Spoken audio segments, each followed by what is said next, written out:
ಪಕ್ಷದಲ್ಲಿ ಏನಿದೆ ಏನಾಗಿದೆ ಮಾತಾಡ್ತಾರೆ ನೋಡಿ, ಅವ್ರದ್ದು 15 ವರ್ಷದಿಂದ ನೋಡಿದ್ದೀನಿ, ತಲೆ ಹಾಕಿ ಹಿಡಿಸ್ಕೊತೀರಿ. ಅವ್ರು ಹೊಗಳೋದು ಎಷ್ಟೊತ್ತು ಮತ್ತು ಬೈಯೋದು ಎಷ್ಟೊತ್ತು. ನಮ್ಮ ಪಕ್ಷದಲ್ಲಿ ಯಾವುದೇ ರೀತಿ ಗೊಂದಲಗಳಿಲ್ಲ. ಅವ್ರಿಗೆ ವೈಯಕ್ತಿಕವಾದೇನೋ ಸಮಸ್ಯೆಗಳಿರ್ಬೋದು, ಪಕ್ಷದ ಸಮಸ್ಯೆ ಅಲ್ಲ ಅದು. ಅವ್ರ ವೈಯಕ್ತಿಕ ಸಮಸ್ಯೆಗಳಿಂದ ಅವ್ರದ್ದೇನೋ ಪರ್ಸನಲ್ ಅಜೆಂಡಾಗಳಿರ್ಬೋದು. ಆದರೆ ನಮ್ಮ ಪಕ್ಷದಲ್ಲಿ ಯಾವುದೇ ಗೊಂದಲ ಇಲ್ಲ, ಯಾವುದೇ ಗುಂಪುಗಾರಿಕೆ ಇಲ್ಲ. ಬೇರೆ ಪಕ್ಷದ ಅವ್ರ ಪಕ್ಷಕ್ಕೆ ಸೇರಿರ್ತಕ್ಕಂಥ ಅದಕ್ಕೆ ನಾನು ಉತ್ತರ ಕೊಡೋ ತಪ್ಪಾಗುತ್ತೆ. ಅವ್ರ ಹೈಕಮಾಂಡ್ ಇದೆ, ಅವರದೆಲ್ಲ ಸರಿಪಡಿಸ್ಕೊತಾರೆ. ಅದು ನಮಗೆ ಸಂಬಂಧ ಇಲ್ಲ. ಕಾಂಗ್ರೆಸ್ನವ್ರು ಅವ್ರು ತೀರ್ಮಾನ ಮಾಡ್ಕೋಬೇಕು, ಅದು ನನಗೇನು ಸಂಬಂಧ. ನಾನು ನೋಡಿ, ಬಜೆಟಲ್ಲಿ ಬರದೇ ಇರ್ಬೋದು.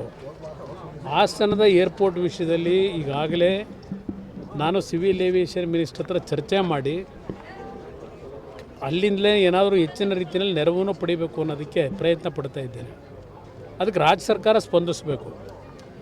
ಇವತ್ತು ಅಲ್ಲಿ ಏನೇನು ನಡೆದಿದೆ, ಸ್ಥಳೀಯವಾಗಿ ಯಾರ್ಯಾರು ಸೇರ್ಕೊಂಡು ಏನೇನು ಭೂಮಿ ಹೊಡೆದು ಏನೋ ಬಡಾವಣೆ ರಚನೆ ಮಾಡಿ ನಾವು ಏರ್ಪೋರ್ಟ್ ಮಾಡಿದ್ರೆ ಜನ ಓಡಾಡೋಕ್ಕಲ್ಲ ಮಾಡಬೇಕು ಅಂತ ದೇವೇಗೌಡರ ಕನಸು.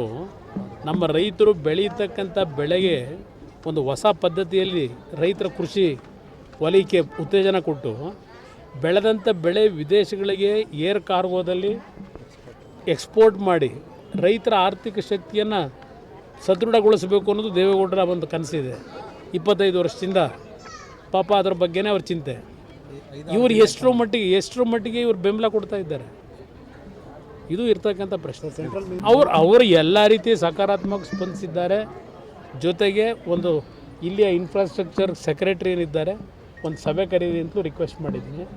ಮಿನಿಸ್ಟ್ರಿಗೆ ಕರೀತಾರೆ ಸದ್ಯದಲ್ಲಿ. ರಾಜ್ಯದಲ್ಲೇ ಅವರು ಹೋರಾಟ ಮಾಡಬೇಕು ಅನ್ನೋದಿದೆ. ಅವರು ನನಗೀಗೇನು ಹೆಚ್ಚಿನ ಜವಾಬ್ದಾರಿ ಪ್ರಧಾನಮಂತ್ರಿಗಳು ಕೊಟ್ಟಿದ್ದಾರೆ.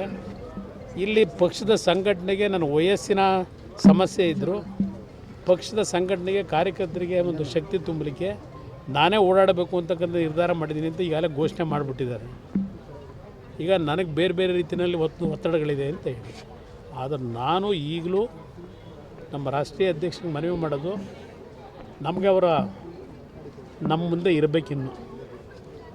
ಈ ರಾಜ್ಯಕ್ಕೆ ಅವರ ಒಂದು ಕನಸುಗಳೇನಿತ್ತು ಅದನ್ನು ನನಸು ಮಾಡತಕ್ಕಂಥ ಒಂದು ಕಾಲ ಈ ನಾಡಿನ ಜನತೆ ಕೊಡ್ತಾರೆ ಅಂತಕ್ಕಂಥ ನಂಬಿಕೆ ಇಟ್ಕೊಂಡಿದ್ದೇನೆ. ಅದನ್ನು ಅವ್ರ ಕಣ್ಣಾರೆ ನೋಡಬೇಕು. ಅವ್ರು ಮಾಡೋಕ್ಕಾಗದೇ ಇದ್ದದನ್ನು ಇವತ್ತು ಈ ರಾಜ್ಯದ ಅಭಿವೃದ್ಧಿಗೆ ನನ್ನದೇ ಆದಂಥ ಒಂದು ಕಲ್ಪನೆ, ಅವರು ನಮಗೇನು ಮಾರ್ಗದರ್ಶನ ಕೊಟ್ಟಿದ್ದಾರೆ ಅದು ಇಟ್ಕೊಂಡಿದ್ದೇವೆ. ಆ ಕಾರ್ಯಕ್ರಮಗಳನ್ನು ತರಬೇಕು ಅಂತಕ್ಕಂಥದ್ದು ನನ್ನ ಒಂದು ಯೋಜನೆ ಇದೆ. ಇವತ್ತು ನೋಡಿ, ಕೇಂದ್ರ ಸರ್ಕಾರದಲ್ಲೇ ಎಲೆಕ್ಟ್ರಾನಿಕ್ ಟಾಯ್ಸ್ಗೆ ಉತ್ತೇಜನ ಕೊಡಬೇಕು ಅಂತ ತೀರ್ಮಾನ ಮಾಡಿದ್ರು. ನಾನು 14 ತಿಂಗಳು 2ನೇ ಬಾರಿ ಮುಖ್ಯಮಂತ್ರಿ ಆದಾಗ 9 ಇಂಡಸ್ಟ್ರಿಯಲ್ ಕ್ಲಸ್ಟರ್ನ ರಾಜ್ಯದಲ್ಲಿ ಮಾಡಬೇಕು ಅಂತ ಇದ್ದೆ.